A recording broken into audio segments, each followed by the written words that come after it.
Hello, and welcome to the Darby Creek Diaries. I know I've been gone a while. I kind of had a lot of work come up and I've kind of lost my crafting mojo, but I'm back and so thrilled to bring you a new tutorial. I finally fell down the rabbit hole of foiling with the foil press, so I wanted to show you my experiences with it. I have two die cutting machines, the Gemini Junior, shown here, the electronic one, and I have an ancient Big Kick from, the early 2000s. So since it's not broke, I ain't going to fix it and buy a new one. So I went ahead and got the Gemini Foil Press, and here's what all comes with it. They have an instruction manual in about 75 different languages. They have these little grippy things for the plates, but seriously, the plates never get so hot that I don't use them.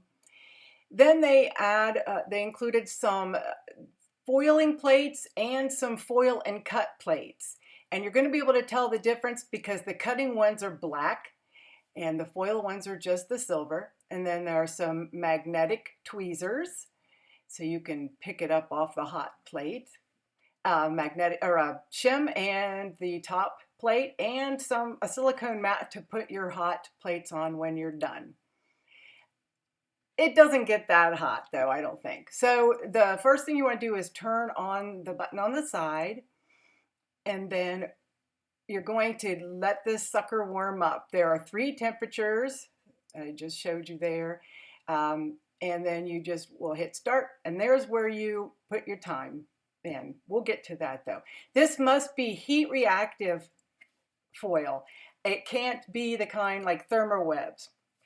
But this also is from the Glimmer, which is the Spellbinders manual machine version. This is from the actual Gemini kit that it comes with it. This is the Gemini foil. And you always want to put the pretty side down, and ask me how I know. So we're going to get started here. You're going to click on that twice, and you're going to pick the setting, and then we're going to wait for the little light to turn green, and there's a beep, and I'm setting the temperature or the time for 15 seconds. That's what Gemini recommends for their foil. I guess the Glimmer foil is a smidge longer. Now I'm placing a regular traditional foil plate on there. That one's from PinkFresh. And that's how I just wanted to show you how I have it all set up.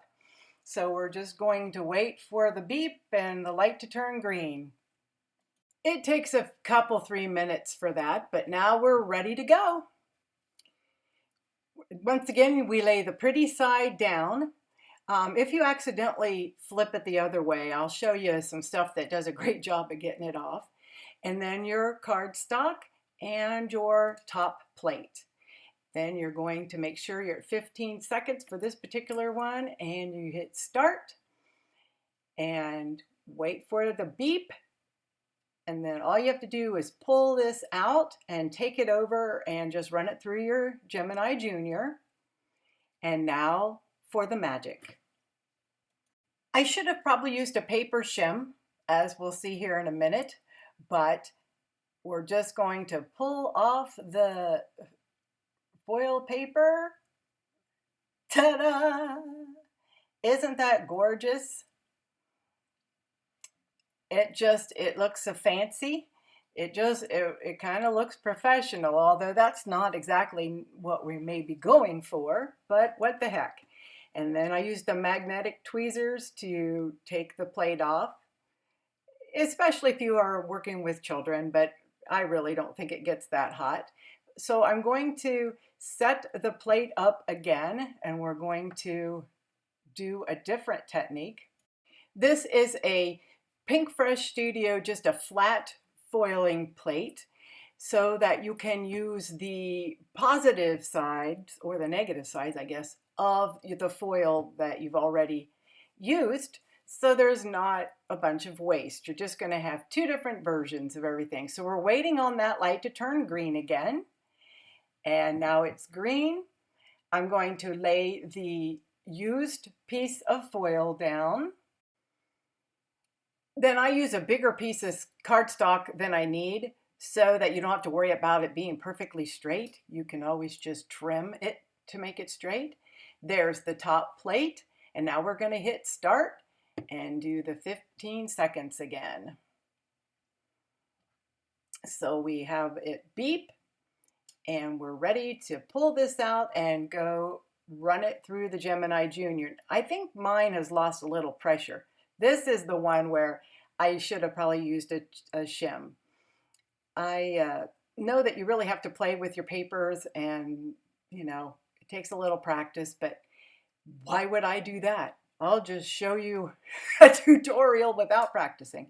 So I do have some kind of messed up areas. However, I'm just going to trim that area out and we're going to use the background anyway. And I will try a shim next time. Now we're going to do the Gemini Stamp and Cut frame that came with the kit. It will cut the inside and outside edges, and you are going to use the metal shim plate for this. And put it all down and let it get hot. Make that green light come on. I kind of got everything on the plate late, so I waited a few seconds. Then I put the pretty side down, and once again I'm going to put a piece of cardstock that's bigger so I don't have to worry about anything being straight because it's real hard to see. And then we're going to put the top plate on and hit 15 seconds as usual, and off we go. I'm going to pull it out and run it through my Gemini Junior. I'd show you, but the way my craft room is laid out, it's really hard for me to get that under there, the Gemini. So just trust me, just run it through. Now here was kind of it started out as a happy accident. I decided that I liked having that whole thing foiled. So I'm going to use it that way, but you're really supposed to peel that release paper off. Now I'm going to use some foil quill paper, which is the same type of paper. I just wanted to go with a different color.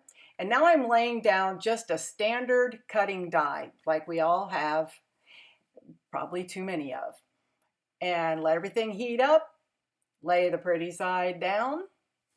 Put on your cardstock and your top plate. Don't use a shim because otherwise it'll cut and you won't be able to see your foil.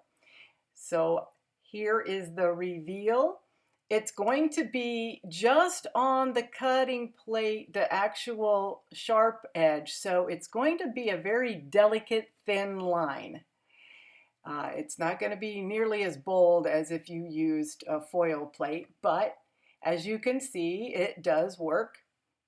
It's just a different technique. And when I cut out that frame, I noticed, I can use the frame paper or the frame foil if I want to, but look, it left a little gold edge to the inside. So I just wanted to show you how that worked. When I popped it out, it left just a gold little trim. So I'm going to use that to our advantage. So I just cut that out with a rounded rectangle die, and we'll see later what I do with it. Now the Gojo is what I use if you accidentally don't put the pretty side down.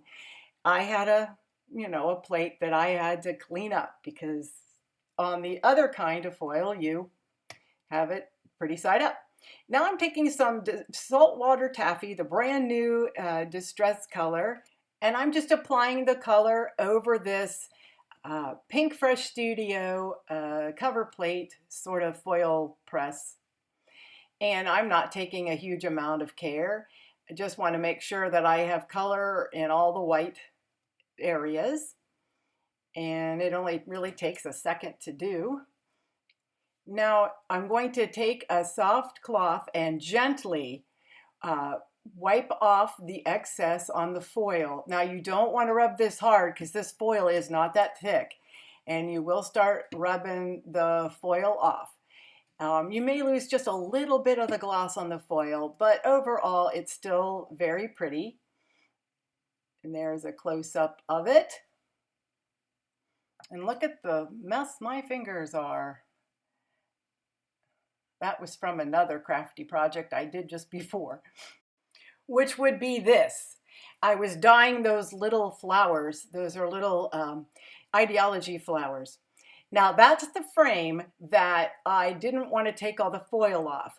So it's kind of tedious, but if you glue down the inside and outside edges with a clear glue, you will be able to keep it.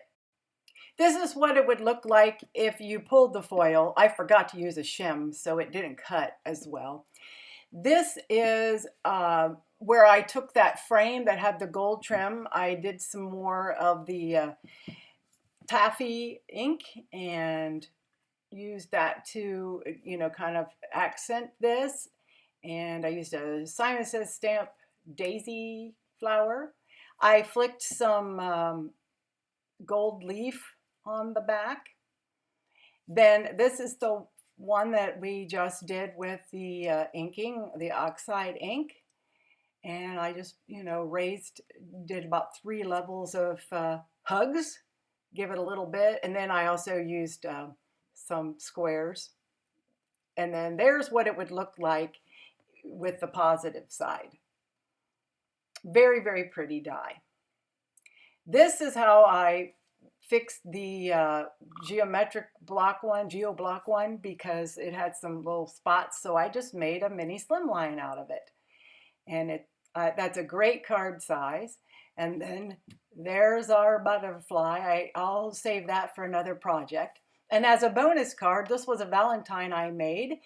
I hope you enjoyed this, that you'll click like and subscribe, come back and see me, share with your friends. I'm going to leave some videos here for you. I have like 100 and some.